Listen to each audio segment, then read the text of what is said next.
ಸ್ನೇಹಿತರೆ, ಮೀಡಿಯಾ ಮಾಸ್ಟರ್ಸ್ಗೆ ಸ್ವಾಗತ ಸುಸ್ವಾಗತ. ಗೆಳೆಯರೆ, ಇರಾನ್ನಲ್ಲಿ ಖಮನೈ ಅಂತಿಮ ಸಂಸ್ಕಾರ ನಡೀತಾ ಇದೆ. ಜುಲೈ 9ನೇ ತಾರೀಕು ಖಮನೈ ಮಹಷದ್ನಲ್ಲಿ ಮಣ್ಣಿಗೆ ಸೇರ್ತಾ ಇದ್ದಾರೆ. ಈ ಸಂದರ್ಭದಲ್ಲಿ ಅಲ್ಲಿ ಲಕ್ಷಾಂತರ ಜನ ಖಮನೈಗೆ ಅಂತಿಮ ನಮನವನ್ನು ಸಲ್ಲಿಸಿದ್ದಾರೆ. ಕರ್ನಾಟಕದಿಂದಲೂ 100ಕ್ಕೂ ಹೆಚ್ಚು ಮಂದಿ ಇರಾನ್ಗೆ ಹೋಗಿದ್ದಾರೆ ಅನ್ನೋ ಮಾಹಿತಿಗಳು ಲಭ್ಯ ಆಗಿವೆ. ಈ ಹೊತ್ತಲ್ಲೇ ಅಮೆರಿಕ ಇರಾನ್ ವಿರುದ್ಧ ಹೊಸ ದಾಳಿಗಳನ್ನು ಸಂಘಟಿಸಿದೆ. ಹೀಗಾಗಿ ಇರಾನ್ ಮಹಷದ್ ಮತ್ತು ಟೆಹರಾನ್ ನಡುವಿನ ರೈಲು ಸಂಚಾರವನ್ನು ಸ್ಥಗಿತಗೊಳಿಸಿದೆ. ಅಷ್ಟೇ ಅಲ್ಲದೆ ಅಮೆರಿಕದ ದಾಳಿಗೆ ಪ್ರತಿಯಾಗಿ ಇರಾನ್ ಕೂಡ ಕುವೈತ್, ಬಹ್ರೈನ್ ಹಾಗೂ ಕತಾರ್ಗಳ ಮೇಲೆ ದಾಳಿಯನ್ನ ಮಾಡ್ತಾ ಇದೆ. ಇದೆಲ್ಲದರ ನಡುವೆ ಈ ಆಟದಲ್ಲಿ ನಾನಿಲ್ಲ, ನಾವಿನ್ನೂ ಎಂಟ್ರಿ ಕೂಡ ಕೊಟ್ಟಿಲ್ಲ ಅಂತ ಇಸ್ರೇಲ್ ಹೇಳ್ತಾ ಇರೋದು ಪಶ್ಚಿಮ ಏಷ್ಯಾದ ಪರಿಸ್ಥಿತಿ ಉದ್ವಿಗ್ನ ಆಗ್ತಾ ಇದೆ ಅನ್ನೋದ್ರ ಬಗ್ಗೆ ಮಾಹಿತಿಯನ್ನ ಹೊರಹಾಕ್ತಾ ಇದೆ. ಹಾಗಾದ್ರೆ ಏನಾಗ್ತಾ ಇದೆ ಇರಾನ್ನಲ್ಲಿ? ಅಮೆರಿಕದ ಈ ದಾಳಿಯ ಹಿಂದಿನ ಕಾರಣ ಏನು? ಮೊನ್ನೆ ಟ್ರಂಪ್ ಇರಾನ್ ಜೊತೆ ಯಾವುದೇ ಮಾತುಕತೆ ಇಲ್ಲ ಅಂತ ಹೇಳಿದ ನಂತರ ಈ ದಾಳಿ ನಡೆದಿರೋದಾದ್ರೂ ಯಾಕೆ ಅನ್ನೋದ್ರ ಬಗ್ಗೆ ಒಂದಷ್ಟು ಮಾಹಿತಿಯನ್ನ ನಾವಿಲ್ಲಿ ನೋಡೋಣ.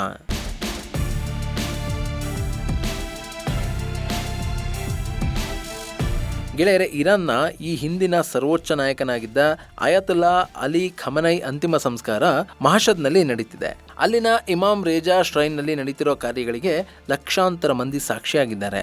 ವಿದೇಶಗಳ ಗಣ್ಯರು ಕೂಡ ಉಪಸ್ಥಿತರಿದ್ದಾರೆ. ಆದರೆ ಅಲ್ಲಿ ಕಾಡ್ತಾ ಇರುವ ಏಕೈಕ ಕೊರತೆ ಅಂತ ಅಂದ್ರೆ ಅದು ಖಮನೈ ಮಗ, ಸದ್ಯ ಇರಾನ್ನ ಸರ್ವೋಚ್ಚ ನಾಯಕನಾಗಿರುವ ಮೋಜ್ತಬಾ ಖಮನೈನ ಸುಳಿವಿಲ್ಲ ಅನ್ನೋದು. ಹಾಗಾದ್ರೆ ಮೋಜ್ತಬಾ ಎಲ್ಲಿದ್ದಾನೆ? ಏನ್ ಮಾಡ್ತಾ ಇದ್ದಾನೆ? ಕೊನೆಯವರೆಗೂ ಅವನು ಅಪ್ಪನ ಪಾರ್ಥಿವ ಶರೀರವನ್ನ ನೋಡೋದಕ್ಕೆ ಯಾಕೆ ಬರಲಿಲ್ಲ? ಅವನ ವಿಷಯದಲ್ಲಿ IRGC ಏನಾದ್ರೂ ಮುಚ್ಚಿಡ್ತಾ ಇದೆಯಾ ಅನ್ನೋ ಅನುಮಾನಗಳ ನಡುವೆನೆ ಮೋಜ್ತಬಾ ಹೊರಗೆ ಬಂದ್ರೆ ಅವನನ್ನ ಅಮೆರಿಕ ಹಾಗೂ ಇಸ್ರೇಲ್ಗಳು ಹೊಡೆದು ಹಾಕುತ್ತವೆ ಅನ್ನೋ ಭಯ IRGCಯನ್ನ ಕಾಡ್ತಾ ಇದೆ. ಹೀಗಾಗಿನೇ ಮೋಜ್ತಬಾ ಹೊರಗಡೆ ಬರ್ತಾ ಇಲ್ಲ. ಅವರ ಸೆಕ್ಯೂರಿಟಿಯ ಕಾರಣದಿಂದ ಅವರನ್ನ ಗೌಪ್ಯವಾಗಿ ಇಡ್ಲಾಗಿದೆ ಅನ್ನೋ ಮಾಹಿತಿಯನ್ನ IRGC ಕೊಡ್ತಾ ಇದೆ. ಅದು ಎಷ್ಟು ಸತ್ಯನೋ ಎಷ್ಟು ಸುಳ್ಳೋ ಅನ್ನೋ ಅನುಮಾನಗಳು ಹುಟ್ಟುವ ಮುನ್ನಾನೇ IRGCಯ ಅನುಮಾನಗಳು ನಿಜ ಆಗ್ತಾ ಇದೆ. ಇರಾನ್ ಮೇಲೆ ಅಮೆರಿಕ ದಾಳಿಗಳನ್ನು ನಡೆಸಿದೆ. ನಿಮಗೆ ವೀಕ್ ಆಫ್ ಕೊಟ್ಟಿದ್ದೀವಿ, ಖಮನೈ ಸಮಾಧಿಯನ್ನ ಮಾಡಿಕೊಳ್ಳಿ ಅಂತ ಹೇಳಿದ್ದ ಟ್ರಂಪ್ ಖಮನೈ ಇನ್ನು ಮಣ್ಣಿಗೆ ಹೋಗುವ ಮೊದಲೇ ಇರಾನ್ ಮೇಲೆ ದಾಳಿ ಮಾಡೋದಕ್ಕೆ ಅಪ್ಪಣೆಯನ್ನ ಕೊಟ್ಟಿದ್ದಾರೆ. ಇದು ಇರಾನ್ ಮತ್ತು ಅಮೆರಿಕದ ನಡುವೆ ಸಂಘರ್ಷ ಹೆಚ್ಚಾಗೋದಕ್ಕೆ ದಾರಿ ಮಾಡಿಕೊಡ್ತಾ ಇದೆ.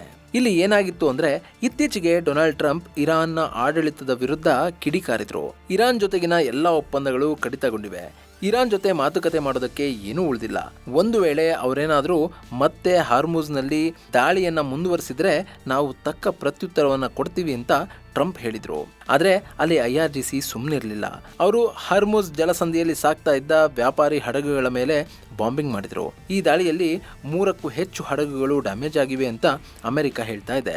ಸೊ ಹಾರ್ಮುಜ್ನಲ್ಲಿ ನಡೆದ ದಾಳಿಗೆ ಪ್ರತೀಕಾರ ಹೇಳಬೇಕು ಅಂತ ನಿರ್ಧರಿಸಿದ ಅಮೆರಿಕ ಗುರುವಾರ ಇದ್ದಕ್ಕಿದ್ದ ಹಾಗೆ ಇರಾನ್ ಮೇಲೆ ವಾಯುದಾಳಿಯನ್ನು ನಡೆಸಿದೆ.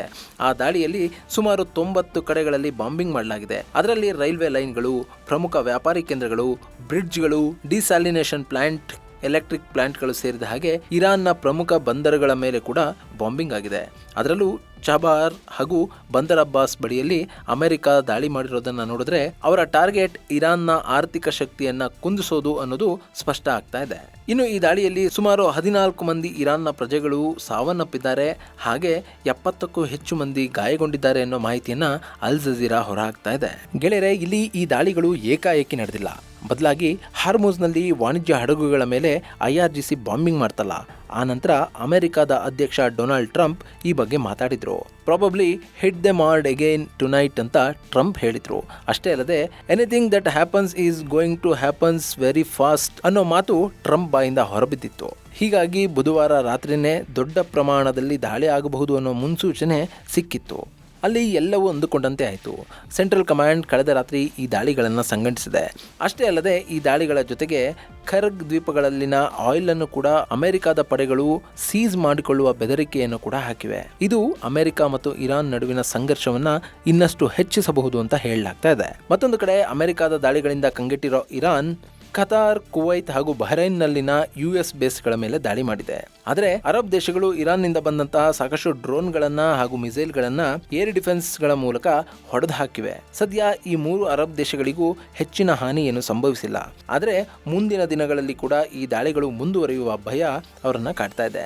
ಇದರ ನಡುವೆ ಇರಾನ್ನ ಮಿಲಿಟರಿ ಅಮೆರಿಕದ ಫೂಲಿಶ್ ಅಧ್ಯಕ್ಷನ ಲೆಕ್ಕಾಚಾರವನ್ನ ನಾವು ಉಲ್ಟಾ ಮಾಡ್ತೀವಿ ಅಂತ ಹೇಳಿದೆ. ಈ ಬಾರಿ ಕೂಡ ಜಯ ನಮ್ಮದೇ ಅನ್ನೋ ಮಾತನ್ನ ಅವರು ಅಮೆರಿಕದ ಅಧ್ಯಕ್ಷರಿಗೆ ನೇರವಾಗಿ ಹೇಳ್ತಾ ಇದ್ದಾರೆ. ಸೊ ಇಲ್ಲಿ ಅಮೆರಿಕ ಮತ್ತು ಇರಾನ್ಗಳ ನಡುವಿನ ಸಂಘರ್ಷ ಇನ್ನಷ್ಟು ಹೆಚ್ಚಾಗುವ ಎಲ್ಲ ಸಾಧ್ಯತೆಗಳು ಕಾಣ್ತಾ ಇವೆ.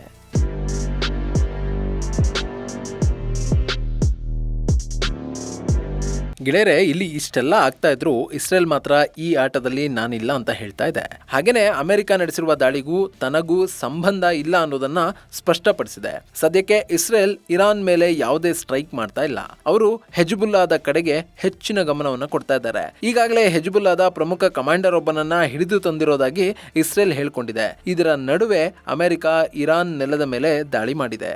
ಹೀಗಾಗಿ ಇಲ್ಲಿ ಇದಕ್ಕೂ ನಮಗೂ ಯಾವುದೇ ಸಂಬಂಧ ಇಲ್ಲ ಅಂತ ಇಸ್ರೇಲ್ ಹೇಳ್ತಾ ಇದ್ರು, ಇಲ್ಲಿ ಇಸ್ರೇಲ್ ಅತ್ಯಂತ ಚಾಣಾಕ್ಷತನದಿಂದ ಆಟ ಆಡ್ತಾ ಇದೆ ಅಂತ ಹೇಳಲಾಗ್ತಾ ಇದೆ. ಅಮೆರಿಕನ ದಾಳಿ ಮಾಡೋದಕ್ಕೆ ಬಿಟ್ಟು ಇಸ್ರೇಲ್ ಸಮಯಕ್ಕಾಗಿ ಕಾಯ್ತಾ ಇದೆ. ಇಲ್ಲಿ ಜಗತ್ತಿನ ಸಾಕಷ್ಟು ರಕ್ಷಣಾ ತಜ್ಞರು ಹಾಗೂ ಇರಾನ್ನ ಪ್ರಮುಖ ನಾಯಕರ ಪ್ರಕಾರ ಇಸ್ರೇಲ್ ಮೋಜ್ತಬಾಗಾಗಿ ಕಾದು ಕೂತಿದೆ. ಒಮ್ಮೆ ಮೋಜ್ತಬಾ ಹೊರಗೆ ಕಾಣಿಸಿಕೊಂಡು ಬಿಟ್ರೆ ಅವನ ಮೇಲೆ ದಾಳಿ ಆಗೋದು ಶತಸಿದ್ಧ. ಈಗಾಗಲೇ ಇಸ್ರೇಲ್ ಸಾಕಷ್ಟು ಬಾರಿ ಮೋಜ್ತಬಾ ಸೇರಿದ ಹಾಗೆ ಇರಾನ್ನ ಯಾವುದೇ ಇಸ್ಲಾಮಿಕ್ ನಾಯಕನನ್ನ ಬಿಡೋದಿಲ್ಲ ಅನ್ನೋ ಮಾತುಗಳನ್ನ ಹೇಳಿದೆ. ಹೀಗಾಗಿ ಇಸ್ರೇಲ್ ಮೋಜ್ತಬಾನ ಟಾರ್ಗೆಟ್ ಮಾಡಿಕೊಳ್ಳೋದು ಶತಸಿದ್ಧ ಅಂತ ರಕ್ಷಣಾ ತಜ್ಞರು ಅಭಿಪ್ರಾಯ ಪಡ್ತಾ ಇದ್ದಾರೆ. ಇನ್ನು ಇಲ್ಲಿ ಕದನ ವಿರಾಮ ಬಿದ್ದ ನಂತರವೂ ಯಾಕೆ ಇರಾನ್ ಹಾರ್ಮುಜ್ ಮೇಲೆ ದಾಳಿಗಳನ್ನ ಮಾಡ್ತಾ ಇದೆ ಅನ್ನೋದನ್ನ ನೋಡಿದ್ರೆ ಅಲ್ಲಿ ನಮಗೆ ಕಾಣೋದು ಇರಾನ್ಗೆ ಹಾರ್ಮುಜ್ ಜಲಸಂಧಿಯ ಮೇಲಿನ ಹಿಡಿತವನ್ನ ಬಿಟ್ಟು ಕೊಡೋದಕ್ಕೆ ಇಷ್ಟ ಇಲ್ಲ ಅನ್ನೋದು ಗೊತ್ತಾಗುತ್ತೆ. ಹೀಗಾಗಿ ಅವರು ಒಮನ್ಗೆ ಸೇರಿದ ಕರಾವಳಿಯಲ್ಲಿ ಸಾಗ್ತಾ ಇದ್ದ ಹಡಗಿನ ಮೇಲೆ ದಾಳಿಗಳನ್ನ ಮಾಡಿದ್ದಾರೆ. ಈ ಮೂಲಕ ಹಾರ್ಮುಜ್ ನಲ್ಲಿ ಯಾವುದೇ ಹಡಗು ಹೋಗಬೇಕಾದ್ರೂ ತಮ್ಮ ಅನುಮತಿ ಬೇಕೇ ಬೇಕು ಅನ್ನೋದನ್ನ IRGC ಜಗತ್ತಿಗೆ ಸಾರ್ತಾ ಇದೆ. ಆದ್ರೆ ಇದು ಅಮೆರಿಕಕ್ಕೆ ಇಷ್ಟ ಆಗ್ತಾ ಇಲ್ಲ. ಇರಾನ್ ಮೇಲೆ ಇಷ್ಟೆಲ್ಲ ಯುದ್ಧ ಮಾಡಿ ಅಮೆರಿಕ ಸಾಧಿಸಿದ್ದೇನು ಅನ್ನೋದನ್ನ ಯಾರಾದ್ರೂ ಕೇಳಿಬಿಟ್ರೆ ಅನ್ನೋ ಭಯ ಅವರನ್ನ ಕಾಡ್ತಾ ಇದೆ. ಹೀಗಾಗಿ IRGCಗೆ ಹರ್ಮುಜ್ ಮೇಲಿನ ಹಿಡಿತವನ್ನ ಬಿಟ್ಟುಕೊಡೋದಕ್ಕೆ ಅಮೆರಿಕ ಸಿದ್ಧ ಇಲ್ಲ. ಒಂದು ವೇಳೆ ಇಲ್ಲಿ ಇರಾನ್ ಹರ್ಮುಜ್ ಮೇಲೆ ಸಂಪೂರ್ಣವಾಗಿ ಹಿಡಿತವನ್ನ ಪಡೆದುಕೊಂಡ್ರೆ ಮುಂದಿನ ದಿನಗಳಲ್ಲಿ ಜಾಗತಿಕವಾಗಿ ಪೆಟ್ರೋಲಿಯಂ ಮತ್ತು ನ್ಯಾಚುರಲ್ ಗ್ಯಾಸ್ನ ಅಭಾವ ಸೃಷ್ಟಿಯಾಗಬಹುದು. ಅಷ್ಟೇ ಅಲ್ಲದೆ ಇಲ್ಲಿ ಓಡಾಡುವ ಹಡಗುಗಳು ಭಾರಿ ಪ್ರಮಾಣದ ಟೋಲ್ ಅನ್ನ ಕಟ್ಟಿ ಓಡಾಡಬೇಕಾಗುತ್ತೆ. ಇದು ಕೂಡ ಕ್ರೂಡ್ ಆಯಿಲ್ನ ಬೆಲೆಯನ್ನ ಹೆಚ್ಚಿಸುವ ಸಾಧ್ಯತೆ ಇರುತ್ತೆ.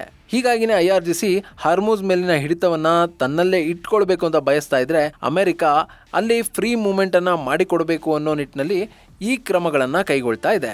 ಗೆಳೆಯರೆ, ಅಮೆರಿಕ ಮತ್ತು ಇರಾನ್ ನಡುವಿನ ಸಂಘರ್ಷ 136 ದಿನಗಳನ್ನ ದಾಟಿ ಮುಂದೆ ಸಾಗ್ತಾ ಇದೆ. ಸದ್ಯಕ್ಕೆ ಅಲ್ಲಿ ಕದನ ವಿರಾಮ ಅಷ್ಟೇ ಬಿದ್ದಿದೆ. ಹಾಗಂತ ಅಲ್ಲಿ ಅಮೆರಿಕ ಇರಾನ್ ಮೇಲಿನ ದಾಳಿಯನ್ನ ನಿಲ್ಸೇ ಬಿಡುತ್ತೆ ಅಂತ ಅನ್ಕೊಂಡ್ರು ಕೂಡ ಅದಕ್ಕೆ ಸ್ಪಷ್ಟತೆ ಸಿಗ್ತಾ ಇಲ್ಲ. ಇಲ್ಲಿ ಡೊನಾಲ್ಡ್ ಟ್ರಂಪ್ ಅಧ್ಯಕ್ಷರಾಗಿರೋದ್ರಿಂದ ಯಾವಾಗ ಏನು ಬೇಕಾದರೂ ಸಂಭವಿಸಬಹುದು. ಹೀಗಾಗಿನೇ ಪಶ್ಚಿಮ ಏಷ್ಯಾದ ಮೇಲಿನ ಯುದ್ಧದ ಕರಿನೆರಳು ಇನ್ನೂ ಕೂಡ ಸಂಪೂರ್ಣವಾಗಿ ಕರಗಿಲ್ಲ. ಇಲ್ಲಿ ಪಶ್ಚಿಮ ಏಷ್ಯಾ ಯುದ್ಧಗ್ರಸ್ತ ಆದ್ರೆ ಜಗತ್ತಿಗೆ ತೈಲದ ಸಮಸ್ಯೆ ಹೆಚ್ಚಾಗುತ್ತೆ. ಈಗಾಗಲೇ ತೈಲದ ಬೆಲೆಯಲ್ಲಿ ಸಾಕಷ್ಟು ಹೆಚ್ಚಳ ಕಂಡು ಬಂದಿದೆ. ಈ ಹಿನ್ನೆಲೆಯಲ್ಲಿ ಜಗತ್ತಿನ ಸಾಕಷ್ಟು ದೇಶಗಳು, ಅದರಲ್ಲೂ ದಕ್ಷಿಣ ಏಷ್ಯಾ, ಪೂರ್ವ ಏಷ್ಯಾ ಮತ್ತು ಆಗ್ನೇಯ ಏಷ್ಯಾ ದೇಶಗಳು ಈ ಸಂಘರ್ಷ ಬೇಗ ಕೊನೆಗೊಳ್ಳಲಿ ಅಂತ ಆಶಿಸ್ತಾ ಇವೆ. ಹೀಗೊಂದು ಕಡೆ ಅಮೆರಿಕ ಮತ್ತು ಇರಾನ್ಗಳು ಪರಸ್ಪರ ದಾಳಿಗಳನ್ನ ಮಾಡ್ಕೊಳ್ತಾ ಇದ್ರೆ, ಮತ್ತೊಂದು ಕಡೆ ಖಮನೈ ಪಾರ್ಥಿವ ಶರೀರಕ್ಕೆ ಮುಕ್ತಿ ಸಿಕ್ಕಿದೆ. ಕಳೆದ 4 ತಿಂಗಳಿಗೂ ಹೆಚ್ಚು ಕಾಲ ಅದನ್ನ ರಕ್ಷಿಸಿಟ್ಟಿದ್ದ ಇರಾನ್ ಈಗ ಮಹಷದ್ನ ಇಮಾಮ್ ರೇಜಾ ಶ್ರೈನ್ ನಲ್ಲಿ ಖಮನೈ ಅಂತಿಮ ಸಂಸ್ಕಾರವನ್ನ ಮಾಡ್ತಾ ಇದೆ. ಮುಂದಿನ ದಿನಗಳಲ್ಲಿ ಖಮನೈ ಸಮಾಧಿ ಕೂಡ ಇರಾನ್ ನಲ್ಲಿ ಅತಿ ದೊಡ್ಡ ಪ್ರವಾಸಿ ಕೇಂದ್ರ ಆಗಬಹುದು ಅನ್ನೋ ಮಾತುಗಳು ಕೂಡ ಕೇಳಿ ಬರ್ತಾ ಇವೆ. ಆದ್ರೆ ಇದೆಲ್ಲದರ ನಡುವೆ ಉಳಿಯುವ ಏಕೈಕ ಪ್ರಶ್ನೆ ಅಂದ್ರೆ ಮೋಜ್ತಬಾ ಎಲ್ಲಿ ಅನ್ನೋದು.